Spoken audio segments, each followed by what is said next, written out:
ఆదిలో అవ్వ ఒంటరిగా ఉన్నప్పుడు సైతానుడు శోధించాడు. ఒంటరిగా ఉన్నప్పుడు, తన భర్తతో ఉన్నప్పుడు ఎప్పుడు సైతానుడు శోధించలేదు. మనం కూడా మన జీవితంలో, కుటుంబ జీవితంలో, వివాహ జీవితంలో ప్రియమైనటువంటి సహోదరి సహోదరులారా ఆలోచించండి. ఏ వ్యక్తి అయితే, ఏ భర్త అయితే, ఏ యొక్క వివాహపు స్త్రీ అయినా సరే ఒంటరిగా ఉన్నప్పుడే శోధనలో పడతారని తెలుసుకోవాలి. అవ్వబడింది.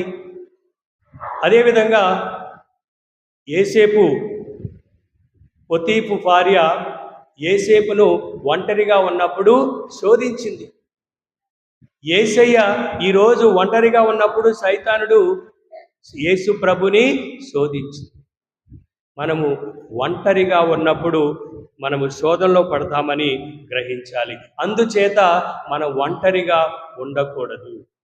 ఆదిలోనే దేవుడు మానవుడు ఒంటరిగా ఉండటానికి ఆయన ఇష్టపడలేదు. తనకు తోడుగా సహభాగిని, సహకారిని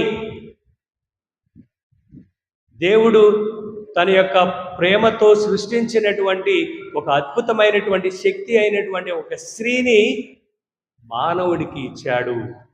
ఇద్దరు కలిసి శక్తి కలిగి జీవించటానికి, పవిత్రంగా జీవించటానికి, దేవుని యొక్క ప్రణాళికకు శిరసా వహించి జీవించటానికి, సైతానుని జయించటానికి వారిరువురిని ఒకరినిగా చేశాడు ఆదిలో దేవుడు. Praise the Lord, praise the Lord. తద్వారా ప్రియమైనటువంటి సహోదరులారా, ఒంటరిగా ఉన్నప్పుడే మనం చిన్న చిన్న తొంటరి పనులు చేస్తాం.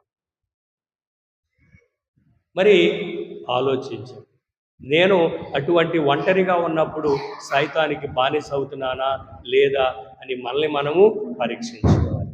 రెండవది, ప్రియమైనటువంటి సహోదరి సహోదరులారా, మనం ఎప్పుడు శోధనలో పడతామంటే మనం ఎప్పుడైతే మంచి కార్యాలు చేయటానికి నిర్ణయించుకుంటామో, మంచి కార్యాలు చెయ్యాలి అన్నప్పుడు సైతానుడు,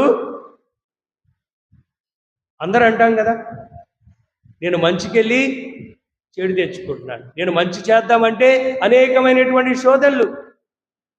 క్రీస్తు ప్రభువే ఈరోజు సాక్షాత్తు ఆయన బహిరంగ జీవితాన్ని ప్రారంభించడానికి, దేవుని యొక్క రాజ్యానికి పునాది వేయటానికి, దేవుని యొక్క రాజ్యాన్ని ప్రకటించడానికి ఆయన కంకణం కట్టుకుని ఆయన ప్రయాణిస్తూ ఉంటే సైతానుడు శోధించాడు. ప్రియమైనటువంటి సహోదరు,